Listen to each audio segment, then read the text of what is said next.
Hello students, जैसा कि आपको पता है कि हम क्लास 6 का मैथ्स पढ़ रहे हैं, चैप्टर नंबर 1 पढ़ रहे हैं, नोइंग द नंबर्स। और इससे पहले वाले वीडियोस में हम ऑलमोस्ट सारा चैप्टर पढ़ चुके हैं। सिर्फ लास्ट 2 टॉपिक बचे हैं, एक यूजिंग ब्रैकेट्स और एक रोमन नंबर्स। इन दोनों को हम पढ़ेंगे अभी और इसके बाद ये चैप्टर खत्म हो जाएगा। तो अब पढ़ते हैं हम ब्रैकेट्स। ब्रैकेट्स को हम यूज कहाँ करते हैं? पहली बार ब्रैकेट यूज तब होता है कोई कॉमन चीज होती है। बिना कॉमन चीज के ब्रैकेट यूज करने का कोई मतलब नहीं है। जैसे फॉर एग्जांपल मैं बताता हूँ कि 2 बंदे हैं, एक बंदा ए है, एक बंदा बी है। इसने 6 नोटबुक खरीदे, इसने 7 नोटबुक खरीदे। अब नोटबुक की जो प्राइस है वो सेम ही है, वो 10 रुपये। ये जो अपना कॉमन एलिमेंट यहाँ पे आ गया है वो कॉमन एलिमेंट है। तो मैंने बताया कि इसकी जो एप्लीकेशन होती है, रियल लाइफ एप्लीकेशन जो होती है, वो हमेशा कोई ना कोई कॉमन पैरामीटर पे ही होती है। तो अब उनसे पूछा गया कि टोटल प्राइस कितनी हुई, इन सारी नोटबुक्स की टोटल प्राइस कितनी हुई। तो ए ने कैलकुलेट किया, ए ने बोला कि मेरी 6 × 10 और इसकी जो बी ने खरीदी उसकी भी 7 × 10। तो ये हो गया 60 + 70 और ये हो गया 130। तो आंसर तो गलत नहीं है, आंसर एकदम सही है, बिल्कुल सही आंसर, कोई गलती नहीं है इसमें। अब यही क्वेश्चन पूछा गया बी से। बी ने बोला कि अच्छा, बी से भी पूछा गया तुम बताओ कि दोनों की कॉस्ट कितनी हुई। तो बी ने क्या किया, बी ने गेम खेला। बी ने किया 6 + 7, मैंने 13 नोटबुक खरीदी और एक की प्राइस 10 है, तो 13 × 10 जो हो गया वो हो गया 130। अब उसने क्या गेम खेला यहाँ पे, उसने क्या किया, उसने ये जो उसको पता था कि नोटबुक चाहे मैं खरीदूं चाहे कोई और खरीदे, नोटबुक की प्राइस जो है वो कॉन्स्टेंट है, वो कॉमन है 10 रुपीज है। तो उसने पहले इस बात पे ध्यान नहीं दिया कि मैं इसकी अलग कैलकुलेट करूं और इसकी अलग कैलकुलेट करूं। उसने सिंपल क्या किया कि दोनों ने मिलके कितनी नोटबुक खरीदी। तो दोनों ने मिलके कितनी नोटबुक खरीदी? 13। एक नोटबुक की प्राइस कितनी थी? 10। तो 13 × 10 मतलब कितना हो गया? 130। तो दोनों केस में आंसर सेम ही आया, लेकिन ये थोड़ा सा इजी मेथड हो गया कि इसने क्या किया, तो सिंपल क्या कर दिया, 6 + 7 × 10 कर दिया, क्योंकि 10 यहाँ पे कॉमन पैरामीटर है जो कि प्राइस ऑफ नोटबुक है। तो उसने दोनों नोटबुक्स जो है मिला ली और उनको × 10 कर दिया। तो बहुत इजी हो गया, 13 × 10।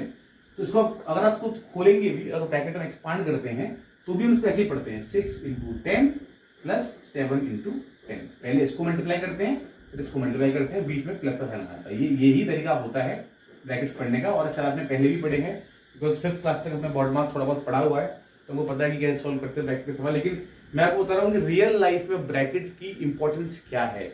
हम वहीं पे ब्रैकेट लगाते हैं जहां पे कुछ कॉमन निकल के आ जाए, जिससे कि हमारी जो हमारा सॉल्विंग कैपेसिटी है वो इजी हो जाए। तो उसने भी एग्जैक्टली ये काम किया, तो यहाँ पे किया है। अगर आप देखेंगे तो इसका मतलब भी वही है, 6 × 10 + 7 जो हमने यहाँ किया है। इसको अगर ब्रैकेट में कर दूं तो मतलब इसका मतलब ये हुआ कि आप कंफ्यूज नहीं होंगे और पहले आप इसको सॉल्व करेंगे और पहले आप इसको सॉल्व करेंगे। तो ये इसीलिए हम ब्रैकेट यूज करते हैं। जब कोई भी चीज कॉमन होती है उसको अलग कर देते हैं, बाकी चीजों को क्लब कर देते हैं एक साथ। अब हम सवाल लिखते हैं ब्रैकेट्स की कैसे करते हैं।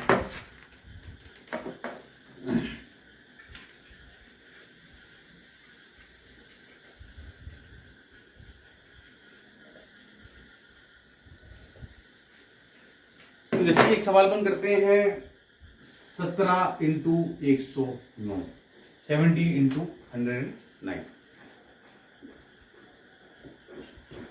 तो इसको करने का तरीका कैसा है कि आप इसको करें, इसको 17 को आप तोड़ दें 10 + 7 में, और इसको तोड़ दें आप 100 +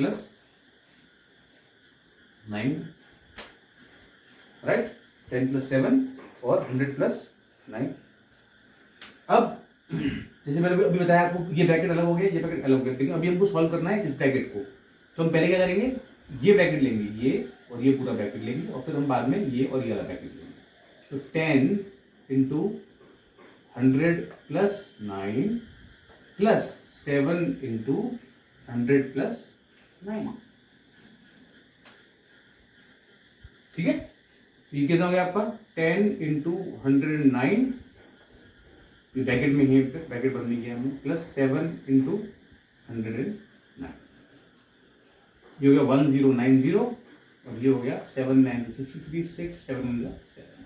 अभी अपनी इजी रहेगा सॉल्व करना है। 3 मतलब 15 1853।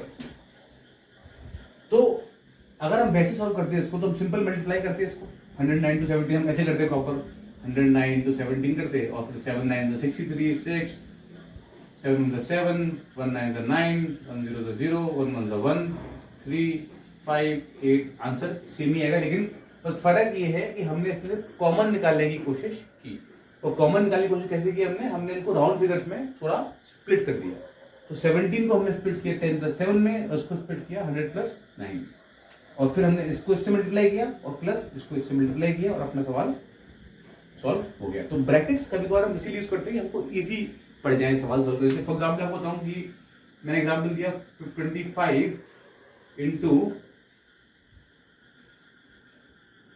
105, तो ये कैसे करूंगा मैं? अगर वैसे करूंगा तो मेरे को थोड़ा टाइम लगेगा, तो मैं क्या कर सकता हूँ 25 × 100 + 5, फिर क्या करेंगे अपन, इन दोनों को सॉल्व करेंगे, फिर इन दोनों को सॉल्व करेंगे।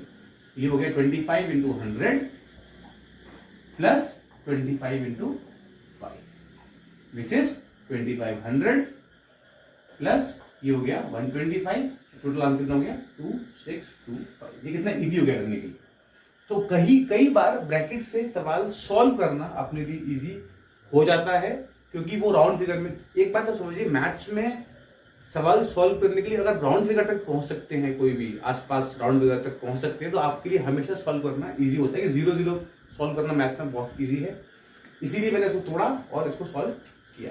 इसको और भी तोड़ सकते थे, जरूरत नहीं है, हमको देखना पड़ता है हमको कितना तोड़ना है, उसी हिसाब से हम उसको तोड़ सकते हैं। ये हो गया कॉन्सेप्ट ऑफ ब्रैकेट, जहाँ पे हम कुछ कॉमन निकालते हैं और फिर उसको स्प्लिट करके उसको आपस में इनटू करते हैं, फिर उन दोनों को प्लस करते हैं। हमने यहाँ पे किया, हमने यहाँ पे किया, इसको सिर्फ इसलिए करते हैं सवाल थोड़ा सा इजी अपना हो जाए। अब अपन इस चैप्टर का लास्ट टॉपिक है वो पढ़ते हैं, रोमन नंबर्स। तो दोस्तों जैसे आपने इंडियन बच्चों से आपने इंडियन नंबर पढ़ा, तो इंडियन नंबर तो हमको सबको पता ही है, 1 2 3 4 5 लिखते हैं अपन, वैसे लिखते भी है, हिंदी में पढ़ा, इंग्लिश में पढ़ा, सब में पढ़ा है आपने। रोमन नंबर क्या है कि रोमन्स ने, जो ग्रीक्स थे, उन लोगों ने एक अलग ही कॉन्सेप्ट निकाला नंबर्स को लिखने का, और उन्होंने कुछ कॉन्सेप्ट उसमें कुछ उन्होंने प्रिंसिपल्स निकाले कि इसको ऐसे यूज करना है, इसको ऐसे यूज करना है, उसके बेस पे उनका नंबर लिखना आसान हो गया। जैसे आपने अगर कभी देखा हो, कुछ पुरानी घड़ियां होती हैं, उसमें अभी भी रोमन नंबर लिखे होते हैं। कभी कभी सवाल एग्जाम पेपर में सवाल आता है, उसमें भी रोमन नंबर लिखा होता है, 1 2 3 ऐसे करके, 1 2 3 4, ये सब क्या है, इधर रोमन नंबर ही है एक्चुअली, राइट। तो अगर मैं बात करूं कि रोमन नंबर्स का कैसे हम रोमन नंबर्स लिखते हैं, तो बस सिंपल है। इसको अगर मैं आगे बढ़ाऊं तो 5 6 हो गया ऐसे, 7 8 9 और 10। तो आपने खास बात क्या देखी इसमें कुछ बातें हैं समझने की बहुत जरूरी है।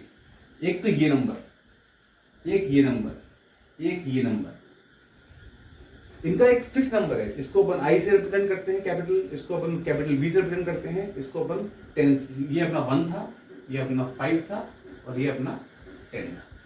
एक्स को अपन रिप्रेजेंट करते हैं 10 से। तो जो कुछ खास बातें हैं वो क्या है कि एक तो कोई भी नंबर 3 बार से ज्यादा रिपीट नहीं होगा, इसलिए हम 1 2 3 तक तो हमने एक 1 हो गया, 2 के लिए 2 डंडे कर दिए, 3 के लिए 3 आई बना दिए, लेकिन 4 के लिए हम 4 आई नहीं बनाते हैं। यही इनका प्रिंसिपल है। तो हम क्या करते हैं, 4 क्या है, 5 - 1, मतलब 5 से एक नंबर पहले।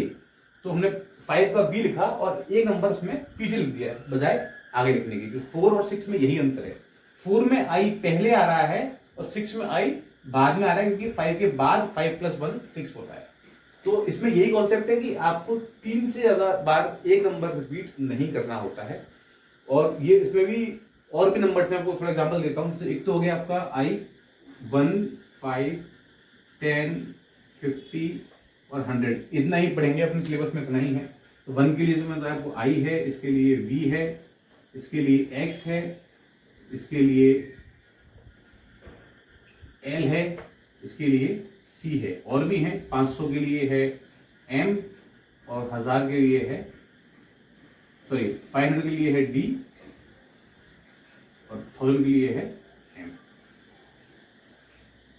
तो ये अपने स्टैंडर्ड कुछ बीच वाले नंबर्स हैं जो अपने को जानना जरूरी है, और इसके बेस पे हम बाकी के नंबर्स हमेशा लिख सकते हैं। जैसे अपन एग्जाम्पल लेते हैं, बोलना है 49, बोलना है 49। तो मैं क्या करूंगा, मैं इसको ऐसे ही लिखूंगा कि मैं 3 बार, मैंने 4 बार एक्स दिया। मैं आपको बोल रहा था कि एक सिंबल आप 3 से ज्यादा बार रिपीट नहीं कर सकते। तो you can not write x x x x and 1x, you have to write like this. 49 क्या होता है? 50 माइनस 150 क्या है अपना? l i l। तो 50 से एक नंबर कम, ये हो गया आपका 49। और भी एग्जाम्पल ले लेते हैं अपन।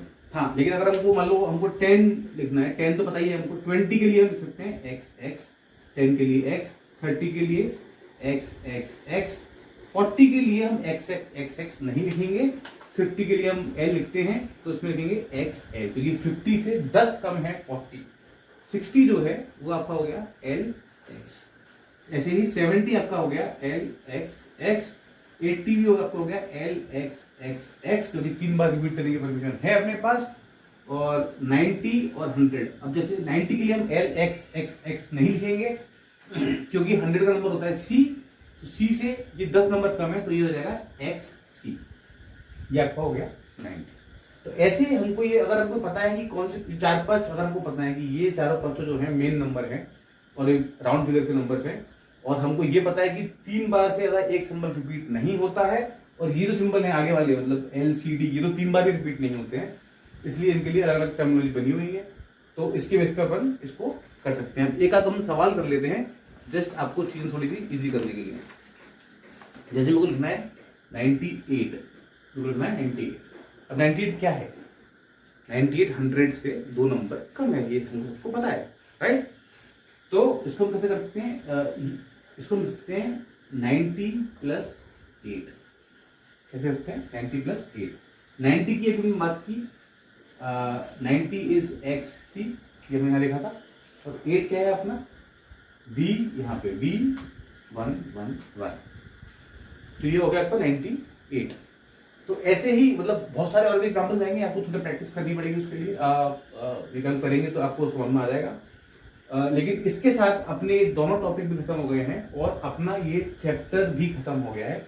देखिए एक्सरसाइज आपको ही करनी पड़ेगी, कि मैं उतना ही करा सकता हूँ जितना, मतलब अगर यहाँ सवाल कराने बैठ गया तो एक ही चैप्टर अपना बहुत दिन चलता रहेगा। यहाँ मेरा जो मेन फंडा है वो है कॉन्सेप्ट सिखाना, और एक फंडा है कि उस कॉन्सेप्ट के बेस में 2-3 सवाल करें, जिससे कि आपको थोड़ा समझ में आ जाएगी कॉन्सेप्ट अप्लाई कैसे करना है। अब maths is all about practice. उसके बाद आप 10 सवाल करें, 100 सवाल करें, आपका हाथ उतना ही स्ट्रॉन्ग होता जाएगा और फिर चीजें उतनी जल्दी फास्ट होती जाएंगी। तो मैं आशा ये करता हूँ कि आपको पूरा चैप्टर समझ में आया होगा और आप इसके बेस पे अपनी एक्सरसाइज करेंगे। आप मेरे वीडियोस में लास्ट में कमेंट डाल सकते हैं, क्वेश्चन है आपको कोई तो मेरे लास्ट में एक स्लाइड में लिखा हुआ है ईमेल आईडी कौन सी है, वहां भी मेल डाल सकते हैं मेरे को। मैं कोशिश पूरी करूंगा कि आपके आंसर्स का रिप्लाई करूं।